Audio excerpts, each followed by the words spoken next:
حدیث میں آتا ہے رسول اللہ صلی اللہ علیہ وسلم نے ارشاد فرمایا کہ جب جنتی جنت میں چلے جائیں گے اور اہل جہنم جہنم کی آگ میں چلے جائیں گے، اللہ ہم سب کو بچائے، تو جو جنتیوں کے جو ریلیٹیوز ہوں گے، چاہے وہ رشتہ داری کا تعلق ہو، دوستی یاری کا تعلق ہو، ان جنتیوں کو اپنے وہ جو دوست احباب ہے نا، جب وہ دیکھیں گے کہ جنت میں وہ مارکیٹ سے کیا ہیں، شارٹ ہیں، دنیا میں تو ملا، پہلے تو ان کو اپنی فکر ہوگی کہ ہم کسی طرح جنت میں چلے جائیں۔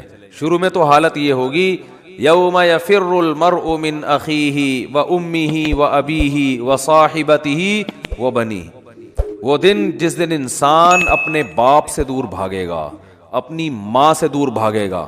یہاں بڑی خدمت کیا کرتا تھا، بڑے احسانات کرتا تھا، لیکن وہاں کہے گا میرے پاس ایسا نہ ہو مجھ سے کوئی نیکی مانگنے آ جائیے، بخشش کی درخواست کرنے آ جائے کہ بیٹا مجھے بھی بخشوا لے اللہ کے ہاں، تو دعا کر تیرے بڑے اچھے اعمال تھے، نہ بھاگے گا، ابھی یہ گلے نہ پڑ جائے میرے۔ اللہ کہے گا تو خود ہی تیرے لیے مشکل ہو رہی ہے، تو ایک اور بوجھ ہمارے ہم جو ہے نا، ایک اور بوجھ تو ڈال رہا ہے اپنے اوپر، ایک اور بوجھ لے رہا ہے۔ تو ابتدا میں تو حالت جب تک فیصلہ نہیں ہوگا نا کون جنتی کون جہنمی، تو قرآن کے الفاظ ہیں اپنے باپ سے دور بھاگو گے، اپنی ماں سے دور بھاگو گے، وصاحبتہ وبنیہ، اپنے ساتھ رہنے والی سے بھی دور بھاگو گے۔ اللہ نے یہ نہیں کہا بیوی سے دور بھاگو گے، بیوی کے لیے زوجہ کا لفظ استعمال ہوتا ہے، یہ اصطلاح استعمال نہیں کی۔ دیکھو ابا کو اللہ نے ابا کہا، اماں کو اللہ نے اماں کہا، تو بیوی کو بیوی کہنا چاہیے نا۔ پوائنٹ کی بات بتا رہا ہوں، کئی دفعہ بتا چکا ہوں، اللہ نے یہاں بیوی کو بیوی نہیں کہا، کہا ساتھ رہنے والی، صاحبہ، صحبت سے ہے نا ہمیشہ چپک کے رہنے والی۔ اس سے پتہ چلتا ہے کہ جب ایک دفعہ شادی ہو جاتی ہے نا تو وہ بیوی پھل ترو کی طرح ہمیشہ کے لیے چپک جاتی ہے، اس سے پتہ چل رہا ہے۔ یہ میں اس لیے کہہ رہا ہوں کہ پھر لوگ کہتے ہیں یار پھر جو ہے نا سفر پہ جاتے ہیں تو بیگم کو ساتھ نہیں لے کے جاتے، 2 سال جاب کے لیے باہر چلے جاتے ہیں، بیگم کو یہاں چھوڑ کے چلے جاتے ہیں، تو صاحبہ تو پھر نہ ہوئی نا، یہ پھلتور کی طرح چپکا ہوا تو وہاں کوئی اور ہے، تمہارا باس چپکا ہوا ہے تمہارے ساتھ، جہاں 2 سال تم جاب کر رہے ہو دوست چپکے ہوئے ہیں۔ تو اس لیے جہاں بھی جاؤ اللہ نے صاحبہ کے لفظ میں بتا دیا۔ پھلترو پتہ ہے کسے کہتے ہیں؟ وہ دھاگا چپک جاتا ہے نا بعض دفعہ، یہاں پہ سردیوں میں زیادہ چپکتا ہے، اب آپ یوں کرتے ہو تو پھر ہاتھ پہ چپک جاتا ہے، پھر آپ یوں کرتے ہو ادھر آ کے چپک جاتا ہے، پھر یوں کرتے ہو تو یار یہ پھلترو۔ تو یہ بالکل اسی طرح جب آپ کی شادی ہوئی تو بیگم پھلترو کی طرح چپک گئی، اب جہاں جہاں جاؤ گے وہاں وہاں وہ ساتھ۔ تو یہ شادی کرنے سے پہلے سوچ لیا کرو، اس کو اللہ نے لقب ہی یہی دیا ہے کہ اس کا وہ رہنے والی ہے ہمیشہ۔ ہاں وسائل اگر نہیں ہے تو ایک الگ بات ہے، ورنہ جہاں جاؤ بیگم ساتھ ہونی چاہیے۔ حج پہ جا رہے ہو بیگم کو لے کے جاؤ، عمرے پہ جا رہے ہو بیگم کو لے کے جاؤ، شریف لوگ اسی طرح کرتے ہیں۔ تو سفر پہ جا رہے ہو گھومنے پھرنے، بیگم کو لے کے جاؤ۔ خالی دوستوں کے ساتھ پروگرام نہیں بنایا کرو۔ اگر آپ شادی شدہ ہو صرف دوستوں کے ساتھ پروگرام بنا رہے ہو تو اس میں اس بات کا خطرہ موجود ہوتا ہے کہ آپ کے ارادے اچھے، میں بدگمان نہیں ہو رہا، بہت سے لوگ نیک شریف ہیں، آپ سارے شریف شرفا بیٹھے ہوئے ہیں بیان سن رہے ہیں ماشاءاللہ سارے شریف شرفا، لیکن یہ کہ بھائی اس کو ساتھ لے کے جاؤ۔ اگر اللہ نے وسائل دیے نہیں دیے تو ایک الگ بات ہے، چلو ہمیشہ نہیں لے کے جاتے، کبھی تو لے کے جاؤ نا۔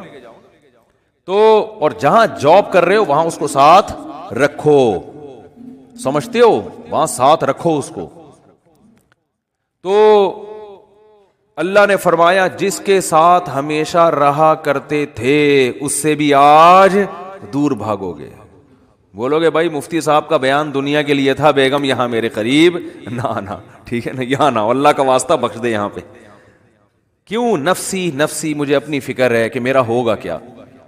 وصاحبتہ وبنیہ، اپنے بیٹوں سے دور بھاگے گا، کیونکہ بیٹیاں تو بہرحال رخصت ہو کے چلی جاتی ہیں، بیٹے تو ہمیشہ اپنے ساتھ رہتے ہیں، ان سے دور بھاگے گا۔ ایک اور جگہ فرمایا وَأَخِيهِ، بھائی سے دور بھاگے گا، وَفَصِيلَتِهِ الَّتِي تُؤْوِيهِ، اور جس خاندان نے پوری زندگی اس کو ٹھکانہ دیا، اپنے گھر میں رکھا، باپ ماں اور پوری فیملی، اس خاندان سے مکر جائے گا، وہاں سے دور بھاگے گا۔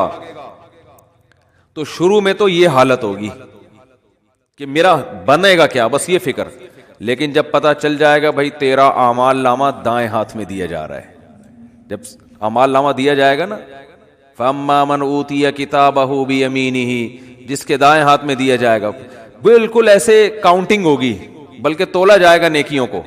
ہم سمجھتے ہیں، دیکھو ملحد لوگ جو خدا کا انکار کرنے والے، مذہب کا انکار کرنے والے کہتے ہیں ہم پیدا ہو کے مر گئے ختم، ان ہی الا حیاتنا الدنیا، قرآن نے ان کی الفاظ کو بھی ذکر کیا ہے کہ ہماری دنیا کی زندگی ہے نموت و نحیا، ہم مرتے ہیں پیدا ہوتے ہیں، وما یہلکنا الا الدہر، اور یہ جو موت اور زندگی ہے خدا کے ارادے سے نہیں ہے, یہ زمانے کے تصرفات ہیں.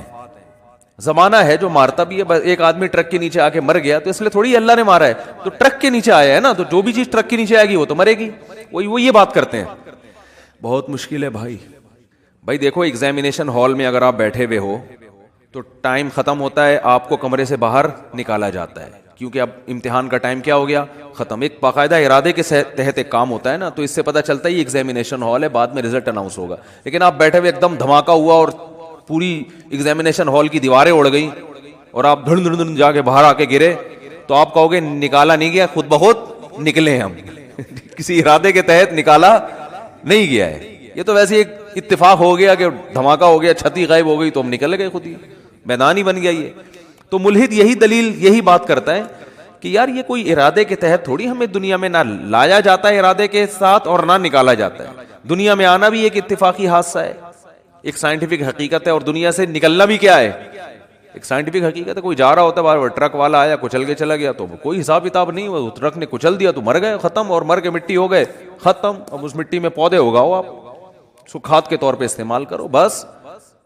تو یہ بات ہمیشہ سے ملحد لوگ کہا کرتے تھے, ان ہی الا حیاتنا الدنیا, یہ صرف ایک دنیا کی زندگی ہے, اس کے بعد کوئی زندگی دوبارہ نہیں ہے. نموت و نحیا, یہاں اتفاق سے پیدا ہو رہے ہیں اور اتفاق سے ختم ہو رہے ہیں. وما یہلکنا الا الدہر, زمانہ ہمیں مارتا ہے. کوئی کرنٹ سے مر گیا تو اللہ نے تھوڑی مارا ہے, وہ کہتے ہیں تو کہ ایسی والوں کی غفلت ہے. اب بجلی کا تار نکلا ہوا ہے, اس نے انگلی لگا دی تو چپک گئے, اور جو ان کو بچانے کے لیے جاتا ہے تو وہ درمیان والا بچ جاتا ہے, بچانے والا کیا وہ سارا کرنٹ ادھر ٹرانسفر کر دیتا ہے, کہہ رہے پارسل کا خاص انتظام ہے نا. تو یہ تو زمانہ ہے, یہ تھوڑی ہو رہا ہے. تو بھائی یہ دیکھنے میں اتفاقی چیزیں ہیں ساری, مگر یہ ارادے کے تحت ہو رہی ہیں. اس پر تو میں بھی بیان نہیں کروں گا کیونکہ پھر میرا وہ سارا بیان ملحدوں کے خلاف ہو جاتا ہے جو ایتھیسٹ ہے نا, تو وہ پھر سارا ٹاپک پورا چینج ہو جائے گا. کہتے ہیں کہ کسی نے, موت کے فرشتے نے اللہ سے پوچھا کہ اللہ تو نے میرے ذمے ایسا کام لگا دیا ہے کہ ساری دنیا مجھے برا بھلا کہے گی. بھائی کچھ فرشتے بارش برسانے والے سب کہتے ہیں ماشاءاللہ بڑا اچھا فرشتہ ہے, کچھ فرشتے جو ہے نا وہ اور اچھے کام کرتے ہیں. میرا کام کیا ہے, روح نکالنا.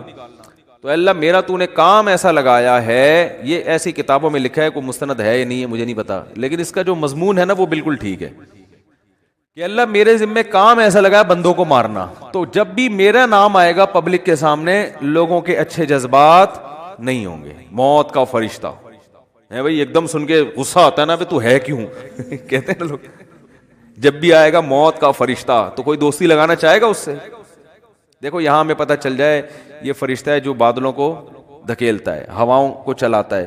ہمیں پتہ چل جائے کوئی فرشتہ انسانی شکل میں آئے ہوئے, سب اس کو انوائٹ کریں گے, گلے ملیں گے, بھائی بڑا اچھا کام کرتے ہو یار تم.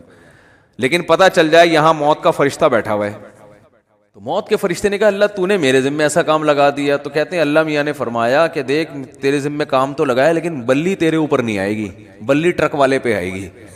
ٹھیک ہے, بلی آئے گی KESC والوں پہ, کہ جب بجلی نہیں تھی ایک دم اچانک چھوڑ دی, ٹھیک ہے نا, اور اپنے ہی بندے ان کے گر رہے ہوتے ہیں زیادہ تر.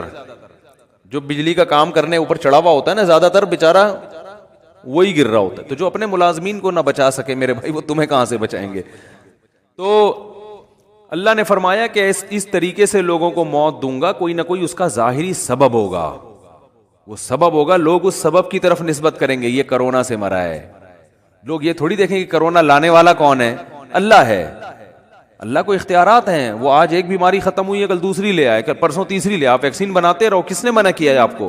آپ وہ کرو جو آپ کر سکتے ہو, اللہ وہ کرے گا جو وہ کر سکتا ہے. اور کن کن حادثات سے بچو گے, زلزلے آ جائیں گے, زلزلے کی کوئی ویکسین ہے؟ زلزلے کی تو کوئی ویکسین نہیں ہے بھائی. جب کوئی دیوار گرے گی تو مرو گے, اور جو اتنے ترقی یافتہ کنٹریز ہیں زلزلوں سے نہیں بچا سکتے اپنے آپ کو. وہ زلزلہ پروف عمارتیں بنا دی جو جھولتی رہتی ہیں, لیکن وہ بھی ایک حد تک, اس سے زیادہ تیز جھٹکا آیا تو وہ بھی گرے گی. دیکھو نا چند سال پہلے جاپان میں کیسا زلزلہ آیا, چائنا میں زلزلہ آیا چند سال پہلے, پوری کہتے ہیں ایک بستی غائب ہو گئی. تو نہیں روک سکتے حادثات سے, ہاں اپنی طرف سے جو حفاظت کر سکتے ہو بس وہ کرو. تو اللہ فرماتے ہیں کہ قیامت کے دن یہ جو ہے نا, ایسا نہیں ہے کہ تم یہ سمجھتے ہو کہ سب خود بخود ہو رہا ہے. ایک ایک چیز کا، ما لہذا الکتاب لا یغادر صغیرۃ ولا کبیرۃ الا احصاها. قرآن کہتا ہے جب تم اپنا اعمال نامہ دیکھو گے نا تو یہ نہیں کہو گے کہ یہ اس نے میری زندگی کا، اس نے جو ہے نا صحیح رزلٹ اناؤنس کیا ہے، بالکل صحیح. دیکھو آپ نے اگر امتحان میں اچھا پرچہ نہیں کیا ہوتا تو جو آپ کو توقع ہوتی ہے اسی کے حساب سے جب نمبر مل جائیں تو آپ کو تعجب نہیں ہوتا. آپ کو تو یار مجھے لگ رہا تھا کہ 60-65 کے درمیان ہی میرے نمبر آئیں گے، تو باقی 63 نمبر ہیں تو بالکل صحیح نمبر ہیں، گھپلا نہیں ہوا. تبھی اپنی رپورٹ کو دیکھ کے تعجب نہیں ہوتا. تو قرآن کہہ رہا ہے کہ جب تم اپنی رپورٹ دیکھو گے، وہاں رزلٹ دیکھو گے تو تمہیں تعجب ہوگا. تعجب اس کا نہیں ہوگا کہ اس میں دھاندلی ہوئی ہے، نہ نہ نہ نہ، تعجب اس پہ ہوگا کہ ہم تو یہ سمجھ رہے تھے کہ موٹی موٹی چیزیں ہماری نوٹ کی جا رہی ہیں، ایسا اعمال نامہ جس میں ایک ایک چیز لا یغادر صغیرۃ ولا کبیرۃ، میری زندگی کا کوئی ایک گوشہ جو میں نے چھپ کے معمولی سی نیکی کی ہو یا چھپ کے معمولی سا گناہ کیا ہو، اس کتاب میں وہ بھی مس نہیں ہوا ہے. یہ کیسا اللہ نے انتظام کیا ہوا تھا کہ ایک ایک حرف، ایک ایک چیز نوٹ کی جا رہی تھی. مالی ہذا الکتاب، ایسا رزلٹ تو ہم نے آج تک کسی کا نہیں دیکھا. انسان تعجب کرے گا کہ بھائی میں تو سمجھ رہا تھا کہ میں آزاد ہوں، یہاں تو ایسی گرفت ہے، اتنی گرفت ہے کہ ان وہ کیا ہے، فتکن فی صخرۃ او فی السماوات او فی الارض یاتی بہ اللہ. ایک رائی کے دانے کے برابر نیکی یا گناہ اگر کیا ہے نا، اندھیروں میں خفیہ چٹانوں کے اندر بیٹھ کر اللہ اس کو بھی کھینچ کے نکال کے لے آئے گا. ایسا انتظام ہے. دیکھو کافر کہتا ہے بالکل بھی انتظام نہیں ہے. اللہ کہتا ہے ایک ایک چیز نوٹ کی جا رہی ہے. ما یلفظ من قول الا لدیہ رقیب عتید. کیا الفاظ ہیں قرآن کے. قرآن کہتا ہے تم جو زبان سے الفاظ پھینکتے ہو نا، لفظ یلفظ کا معنی ہوتا ہے عربی میں پھینکنا. یہ وہ والا پھینکنا نہیں جو ہم کو پھینکو کہتے ہیں. یہ جو الفاظ ہم زبان سے نکالتے ہیں تو یہ نکل کے ہوا میں تحلیل ہو رہے ہیں نا. تو قرآن کہہ رہے جو کچھ زبان سے نکل کے ہوا میں جا رہا ہے یہ غائب نہیں ہو رہا. لدینا رقیب، ایک رقیب. رقیب کسے کہتے ہیں؟ نگرانی کرنے والا. جیسے کوئی خفیہ ایجنسی کا آدمی دیکھ رہا ہو، ٹریس کر رہا ہو بندہ جا کہاں رہا ہے. یہ سی آئی ڈی والے چیک کر رہے ہوتے ہیں نا چور کو. بھائی سی آئی ڈی والوں نے کسی بندے کو پکڑنا ہے اور بندہ بڑا پاورفل ہے تو پہلے ریکی ہوتی ہے، یہ بندہ صبح نکلتا کہاں سے جاتا، ایک ایک چیز نوٹ کی جاتی ہے اس کی. تو رقیب اس کو کہتے ہیں. رقیب جو ہر وقت تمہارے مراقبے میں ہے. آپ نے دیکھا ہوگا نا مراقبہ سینٹر کھلے ہوئے ہیں، اس میں بیٹھے ہوتے ہیں مسٹنڈوں کی طرح یوں کر کے نا غور کر رہے ہوتے ہیں، وہ پتہ نہیں کیا کر رہے ہوتے ہیں. تو اسی طرح بیٹھا ہوا ہے فرشتہ. اللہ فرماتے ہیں رقیب عتید کا معنی بڑا ڈھیٹ ہے. وہ کیا ہے؟ وہ ڈھیٹ، چھوڑے گا نہیں. وہ چھوڑے گا نہیں. وہ ایسا ہے کہ بس وہ سرکش ٹائپ کا ہے، وہ نہیں سنتا کسی کی. تو ایک لفظ بھی ایسا نہیں ہے جو تمہاری زبان سے نکلے اور اسے کیچ کرنے کے لیے اللہ نے فرشتہ متعین نہ کیا. وہ بھی ہمارے ساتھ پیدا ہوتے ہی پھلترو کی طرح چپک گیا ہے ہمارے ساتھ. وہ نظر نہیں آ رہا ہمیں، کیونکہ سائنسدان کہتے ہیں نظر نہیں آ رہا تو ہے ہی نہیں. تو بھائی اس کائنات میں آپ کو مادی چیزوں پر ریسرچ کر سکتے ہو، جو مادی کے علاوہ چیزیں وہ سائنس کے دائرے میں آتی نہیں ہیں. اللہ نے فرشتوں کو روشنی سے بنایا ہے، نور سے بنایا ہے. روشنی تھوڑی ٹریس ہو سکتی ہے.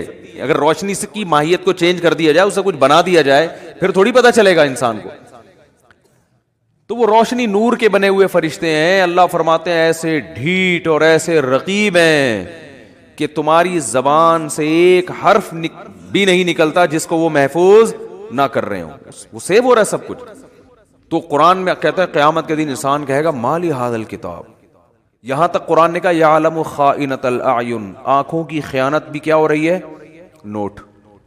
خیانت کسے کہتے ہیں؟ یعنی معمولی سی آپ آنکھ گھماتے ہو نا، جو اللہ نے امانت دی ہے آپ کو، اس امانت میں ذرا سی خیانت.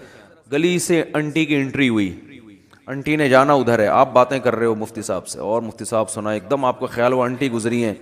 ایک دفعہ تو دیکھنا بنتا ہی ہے. مفتی صاحب کہہ رہے ہیں بھائی شادی کرو، اپنی بیگم کو دیکھو، صبح شام دیکھو بیٹھ کے.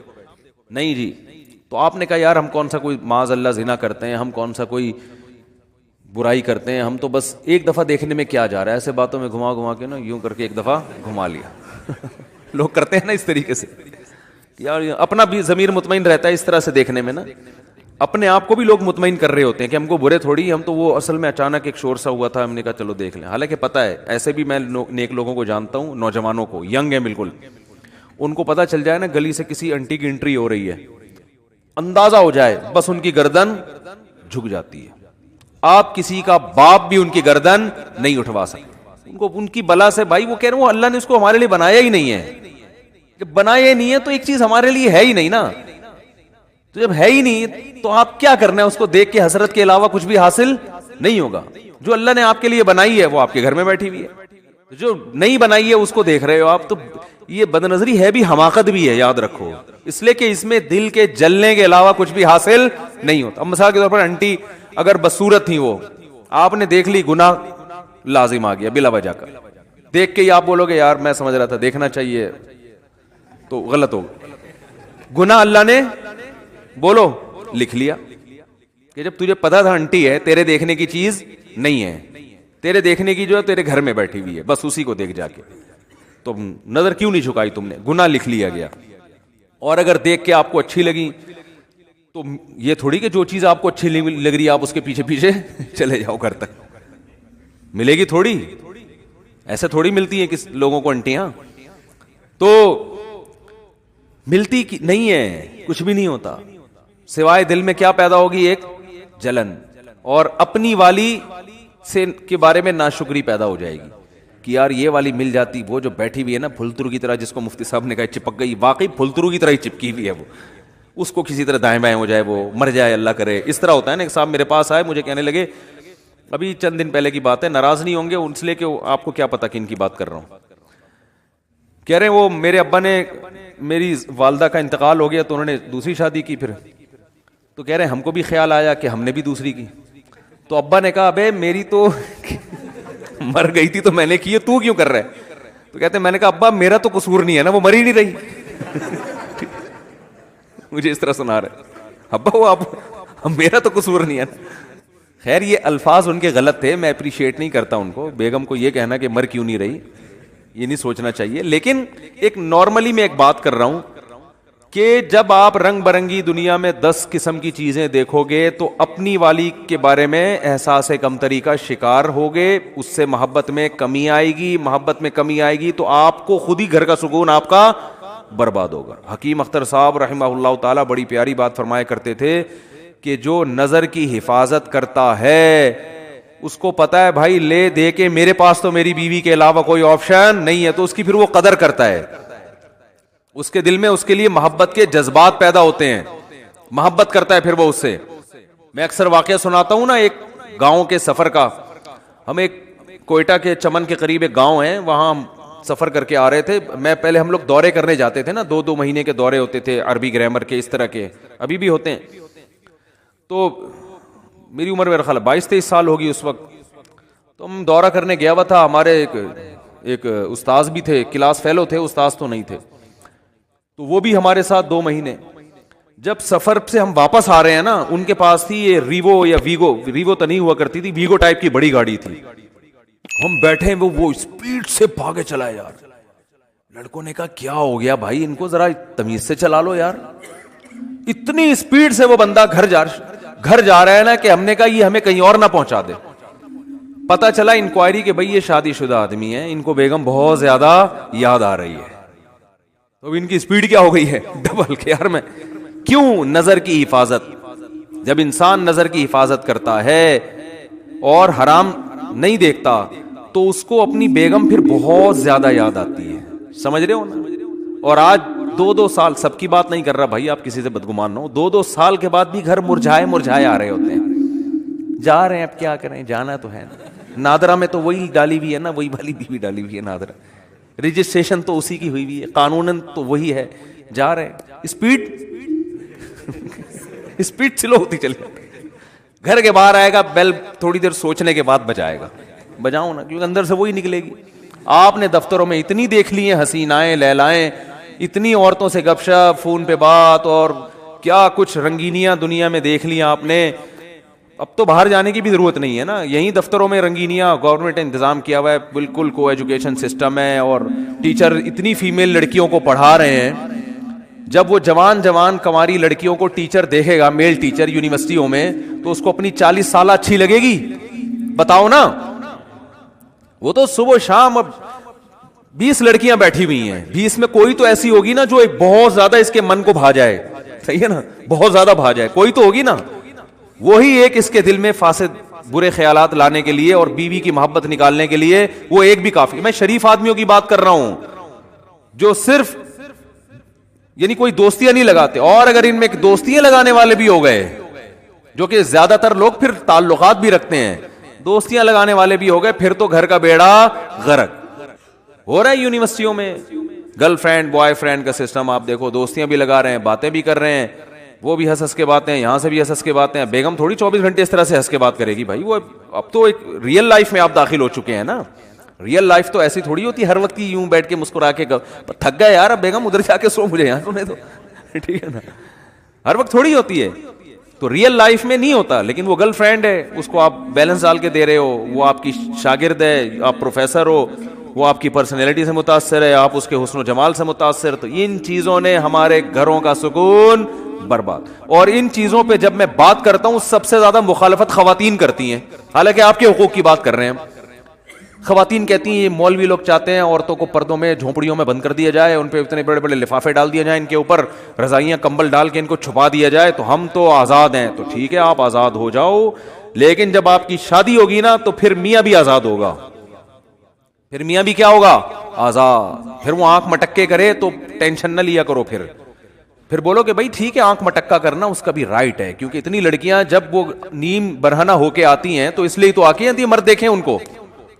جب وہ آ رہی ہیں تو وہ تو دیکھ اس لیے تو آ رہی ہیں. اسلام نے کہا تھا بھائی اپنے آپ کو ڈھانپو، کور کرو اپنے آپ کو، کیونکہ اسلام چاہتا ہے کہ عورت کو اللہ نے مرد کے لیے بنایا تو جس عورت کو بنایا ہے نا مرد اسی تک رہے محدود، دائیں بائیں جانے کی کوشش بولو نا نہیں کرے. تو میں نے وہ جو ہمارے دوست پٹھان تھے ایسی اسپیڈ سے وہ گاڑی چلا رہے تھے تو اس وقت ہمیں اندازہ ہوا، ہم نے کہا دیکھو یار، ہم تو کنوارے تھے، چھڑے چھاٹ تھے اس وقت، تو ہمیں اندازہ ہوا دیکھو شادی شدہ، ہم تو اس وقت ہمیں کیا دنیا کا پتا تھا، ہم نے کہا دیکھو یار شادی شدہ آدمی اپنی بیوی سے کتنی محبت کرتا ہے، ان کی اسپیڈ دیکھو آپ. اچھا ہم تو گھر جا رہے تھے اپنے، ہم بھی جا رہے تھے، تو ہماری تو چونکہ شادی نہیں ہوئی تھی ہماری اسپیڈ نارمل تھی. ٹھیک ہے، ہم نارمل اسپیڈ سے جا رہے تھے. اور اگر نہیں بھی جاتے تو بھی کوئی ٹینشن نہیں تھی. ہم کہتے چلو 2 مہینے کا ایک اور دورہ کرا لو یار، 2 مہینے ہو گئے، ایک اور 2 مہینے کا رک جاتے ہم. اب ہم سے بھی نہیں رکا جاتا، ہم سے بھی نہیں رکا جاتا. جب انسان کی شادی ہو جاتی ہے پھر اس کو گھر اچھا لگتا ہے، دل چاہتا ہے میں گھر میں زیادہ ٹائم گزاروں، سفر اس پہ مشکل ہو جاتی ہے اس کے لیے. لیکن اگر آپ عیاشی کرو گے میرے بھائی، آپ آنکھ مٹکوں میں زیادہ دل لگاؤ گے تو پھر گھر آپ کو ٹینشن لگنے لگے گا. محبت ہوگی مگر اتنی نہیں جتنی ہونی چاہیے. تو اس میں خواتین ہی کا فائدہ ہے کہ مرد کو نظر جھکانے کا اور عورت کو اپنے آپ کو چھپانے کا حکم دیا. عورت کو حکم ہے اپنے آپ کو چھپائے، مرد کو حکم ہے اپنی نظروں کو جھکائے.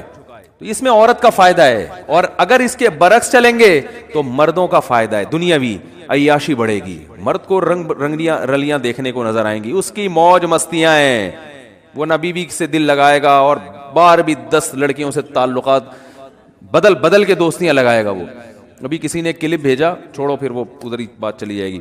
تو اللہ نے کیا فرمایا، یعلم خائنۃ الاعین، آنکھوں کی خیانت کو بھی وہ جانتا ہے، نوٹ کر رہا ہے. تو آپ نے ذرا سا نظر اٹھائے نا انٹی کو دیکھنے کے لیے تو بس اللہ نے کیا کر لیا، فرشتوں کا اس کو نوٹ کر لو، یہ لکھو، یہ اس کا حساب بولو دینا پڑے گا کہ یہ آنکھیں اللہ نے دی تھی، ان کو غلط استعمال کیوں کیا. ہاں اگر توبہ کر لیا آپ نے، اس لیے کہہ رہا ہوں کتنے لوگ پتہ نہیں کتنی انٹیاں دیکھ کے آئے ہوئے ہوں گے، اللہ معاف فرمائے. صحیح ہے نا. اب آپ کو یار وہ تو لکھ لیا تو توبہ کا دروازہ بھی کھلا ہوا ہے. جیسے برائی لکھی جاتی ہے نیکی بھی لکھی جاتی ہے. آپ نے بیٹھے بیٹھے ارادہ کر لیا، یہیں بیٹھے بیٹھے اللہ اب ہو گیا، آئندہ نہیں کروں گا، جتنا پچھلا ہوا معاف کر دے، یہیں بیٹھے ہوئے آپ کے دل کے ان خیالات کو نوٹ کیا جا رہا ہے. تو میں وہ حدیث کمپلیٹ کر کے بس بیان ختم کرتا ہوں. تو رسول اللہ صلی اللہ علیہ وسلم نے ارشاد فرمایا کہ جب قیامت کے دن جنتی جنت میں اور اہل جہنم جہنم میں چلے جائیں گے، اس سے پہلے تو نفسا نفسی کا عالم ہوگا نا، بس میں کسی طرح چلا جاؤں. جب چلے گئے نا جنت میں تو اب سکون مل گیا، دائیں ہاتھ میں اعمال نامہ سرٹیفکیٹ آ گیا تو فوراً اپنے رشتے داروں کی طرف بھاگے گا جن کو تھوڑی دیر پہلے کہہ رہا تھا میرے قریب مت آؤ. تو اللہ فرماتے ہیں جیسے ہی اعمال نامہ دائیں ہاتھ میں آئے گا ہا امقرؤ کتابیا، ارے ابا کہاں ہیں، اماں کہاں ہیں، بیوی کہاں ہیں، بچے کہاں ہیں، میرا اعمال نامہ پڑھو، میرا اعمال نامہ دیکھو. دکھائے گا سب کو لا لا کے. انی ظننت انی ملاق حسابیا، مجھے یقین تھا کہ ایک دن میرا اعمال نامہ مجھے ملنے والا ہے، اسی یقین کی بیس پر تو میں عمل کرتا تھا. آج دیکھو اللہ نے میرا اعمال مجھے دکھا دیے. فہو فی عیشۃ راضیہ، اللہ فرماتے ہیں ایسی زندگی میں ہوگا کہ زندگی اس سے خوش ہوگی. یہ بھی قرآن کی عجیب بلاغت ہے. بھائی ہونا تو یہ چاہیے ایسی زندگی ہم اس کو دیں گے کہ یہ اپنی زندگی سے خوش ہوگا، لیکن قرآن کہہ رہے یہ نہیں، ایسی زندگی ہم اس کو دیں گے کہ زندگی اس سے خوش ہوگی. یہ بلاغت ہے، مبالغہ ہے. جیسے کہتے ہیں نا فلاں کی تو زندگی اس پہ مہربان ہو گئی ہے، لوگ کہتے ہیں نا یار فلاں کی تو تقدیر اس پہ عاشق ہو گئی ہے، جو سوچتا ہے زندگی اس کو وہ دے دیتی ہے. تو اللہ فرماتے ہیں ایسی زندگی کہ یہ تو چھوڑ دے کہ وہ زندگی سے خوش ہوگا نہیں ہوگا، زندگی اس پہ مہربان ہوگی، ایسی پیاری زندگی ملے گی. تو جب یہ ہو جائے گا وہ جنت میں چلے جائیں گے. تو جنت میں شروع میں تو اپنا ہی حساب کتاب ہو رہے ہیں اور یہ انار کے باغات اور یہ سیب کے باغات اور یہ نہریں اور یہ انہی میں. تھوڑے دن کے بعد اس کو خیال آئے گا یار وہ ہمارے ساتھ انڈا موڑے پہ چائے پیا کرتا تھا ایک بندہ، وسیم نام تھا اس کا، آج کل مارکیٹ میں شارٹ ہے، وہ کہاں گئے. پھر آہستہ آہستہ نا اپنے ریلیٹو یاد آئیں گے. فل ان دا بلینکس تو کر دیا کرو. وہاں جا کے بھی جنت میں بول رہے ہوں گے کیا بول رہا تھا ہم نے آگے. تو وہاں پھر آہستہ آہستہ بندہ بولے گا سب سے پہلے بیگم کہاں ہے. بھائی اگر مرد جنت میں گیا بیگم جہنم میں تو وہاں گئے یار ہو سکتا ہے بولے یار چلو ٹھیک ہے، یہ بھی ممکن ہے وہ کھمبا بچانے والا نہ ہو جائے نا، یہ کیفیت نہ ہو. تو وہ جائے گا بولے گا بھائی بیگم کہاں ہیں، بچے کہاں ہیں، باپ کہاں ہیں، بھائی کہاں ہیں، رشتہ دار کہاں ہیں، فلاں آدمی کہاں ہے، فلاں کہاں ہے. تو آہستہ آہستہ جتنا قریبی رشتہ ہوگا نا، جس سے جتنا تعلق ہوگا وہ یاد آنا شروع ہوں گے اور وہ ادھر سزا کھا رہے ہوں گے جہنم. تو نبی صلی اللہ علیہ وسلم نے فرمایا یہ جنتی اللہ سے اپنے رشتہ داروں کے اور ریلیٹیوز کے بارے میں لڑیں گے. ظاہر ہے اللہ سے تو لڑنا بھی حرام ہے اور اللہ سے لڑنا کسی کے بس میں نہیں ہے. یہ بلاغت ہے.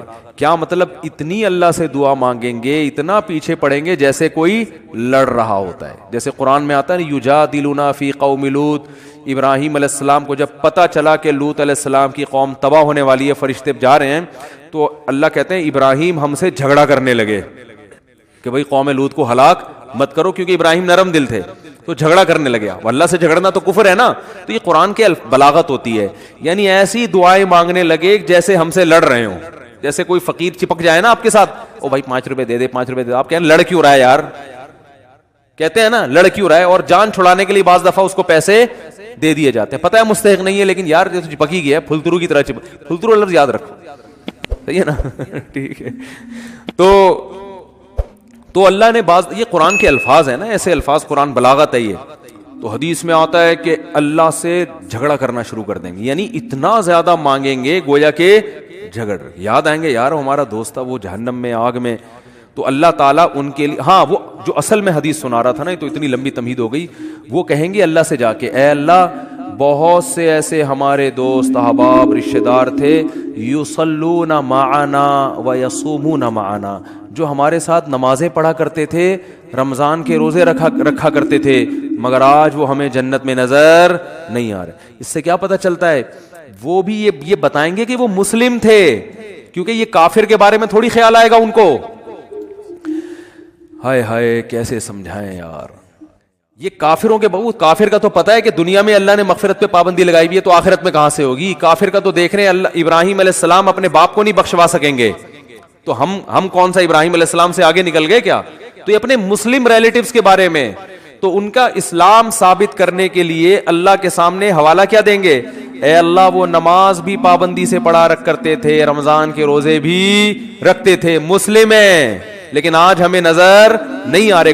گناہ تھے، زنا تھے، چوری تھی، کچھ بھی تھا. اس سے اندازہ لگاؤ وہاں بھی ان کو اپنے ریلیٹیوز کا مسلمان ہونا ثابت کرنے کے لیے شناختی کارڈ نہیں دکھائیں گے وہ کہ اللہ یہ دیکھو نادرا میں لکھا ہوا تھا انہوں نے اسلام. وہاں بھی اللہ ثبوت مانگے گا, اسلام کا ثبوت کیا تمہارے پاس, تو ثبوت پیش کریں گے. اللہ تو جانتا ہے, تو اعمال نامہ نکال کے دیکھ لے, نمازوں میں ہمارے ساتھ کھڑے ہوتے تھے, رمضان کے روزوں میں ہمارے ساتھ ہوتے تھے, روزے نہیں چھوڑتے تھے رمضان کے, اور نہ نماز چھوڑتے تھے, کیونکہ اسلام کا رکن ہے نا یہ. تو پھر اللہ حدیث میں آتا ہے حد بندی کرے گا. اچھا تو ایسا کرو جیسے حد بندی ہوتی ہے نا, گورنمنٹ جیسے بعض موقعوں پہ جیل کے قیدیوں کو چھوڑتی ہے, تو انتہائی سنگین نوعیت کے مجرموں کو رکھا جاتا ہے, اس سے کم درجے کے مجرموں کو چھوڑ دیا جاتا ہے, اور کچھ کو تخفیف کر دی جاتی ہے کہ بھئی ٹھیک ہے سزا تو تھی 14 سال, لیکن سفارش کی وجہ سے وہ کیا کی جا رہی ہے, 7 سال کی جا رہی. تو اللہ حد بندی کریں گے, کیونکہ کچھ ایسے نمازی ہوں گے چھوٹے موٹے گناہ تھے, کچھ چھوٹے تو گناہ کی وجہ پہ جہنم میں نہیں جاتا, یعنی کبیرہ جو دوسروں کی نسبت چھوٹے تھے, ایک آدھ دفعہ کبیرہ گناہ ہوا, توبہ نہیں کی, مر گئے, تو اللہ کہیں گے چلو ان کی سزا تو بنتی تھی, مگر میں تمہاری سفارش کی وجہ سے ان کو جہنم کی آگ سے نکال رہا ہوں. تو حدیث میں آتا ہے وہ نکال لیں گے, جنتی آرام سے بیٹھ جائیں گے, بھائی چلو نکل گئے, بھائی وسیم بھائی بھی آ گئے. وسیم بھائی بھی جنت میں بھی ہوں گے, ایسا نہیں ہو کہ وسیم کو آپ بولیں گے. تو میں جن وسیم کی بات کر رہا ہوں ان میں سے کوئی بھی میرا بیان اس وقت نہیں سن رہا.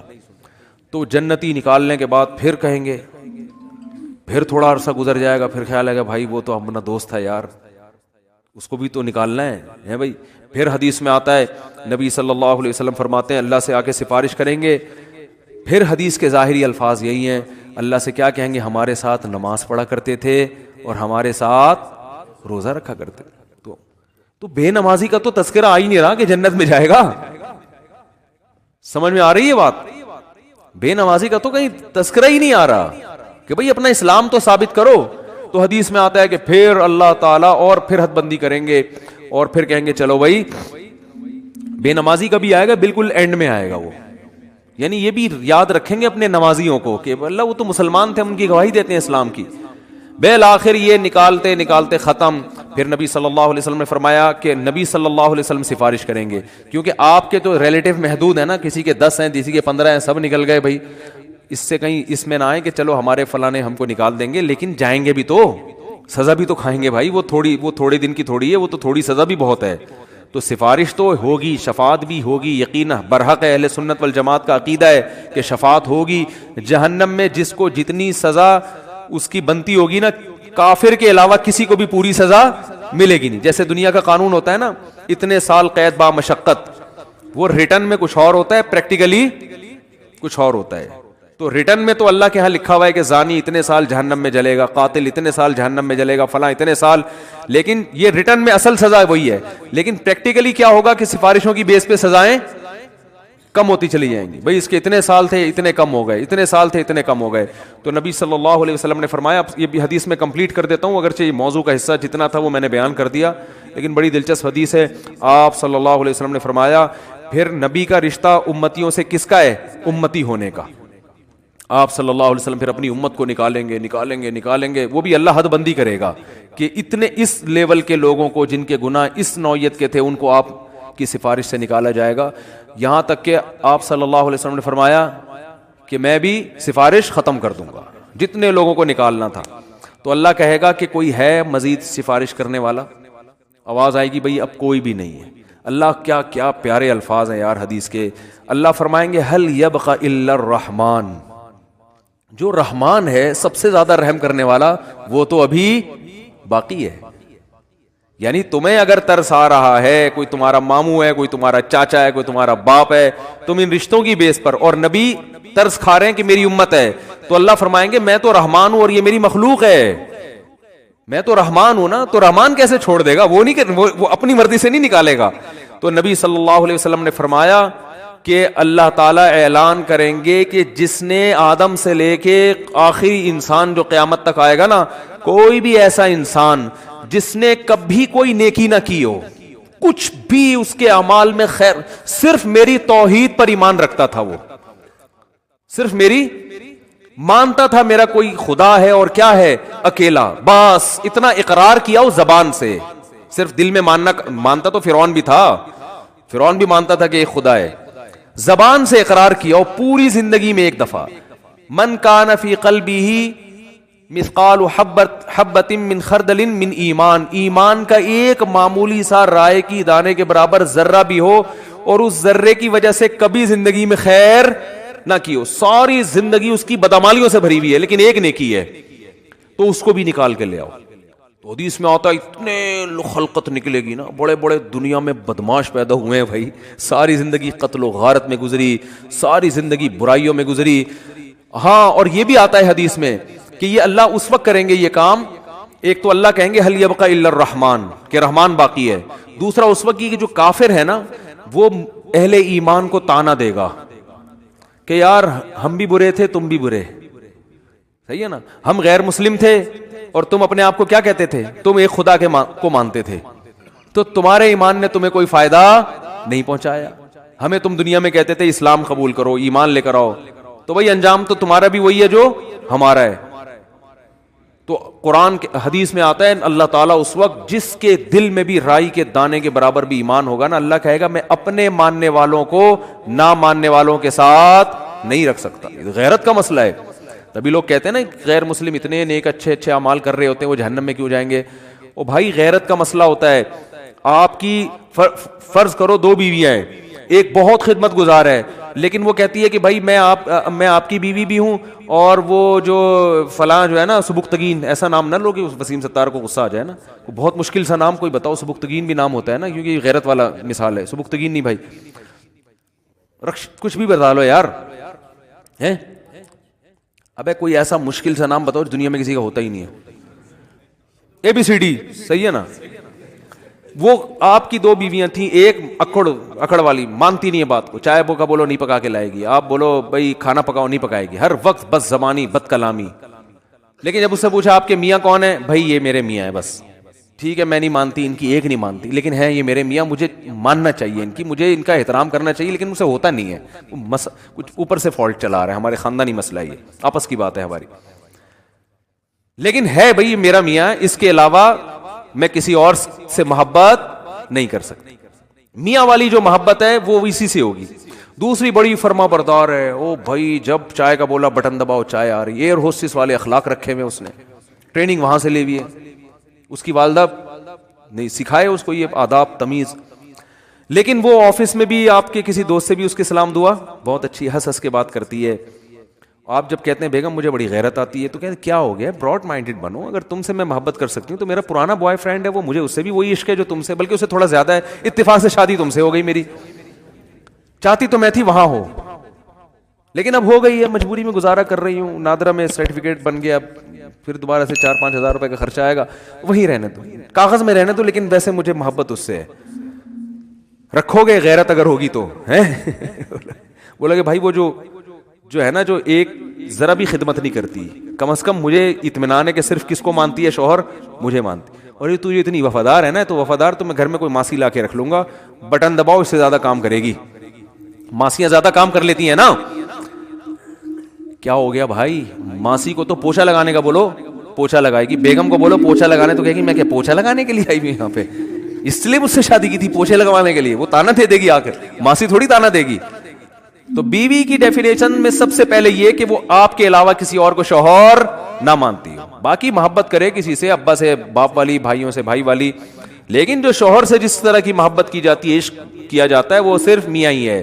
تو جیسے میرے بھائی مرد اس معاملے میں شرکت برداشت نہیں کرتا اگر غیرت ہوگی, تو اللہ بھی کہتا ہے بھائی تم کتنے بڑے سائنسدان ہو, تم کتنے بڑے فنٹر ہو, تم نے ساری انسانیت کی خدمت کر کر کے ان کے پیٹ بھرے, اگر میرے ساتھ کسی اور کو بھی خدا مانتے ہو تو ان نیکیوں کا بدلہ پھر اسی سے جا کے لو.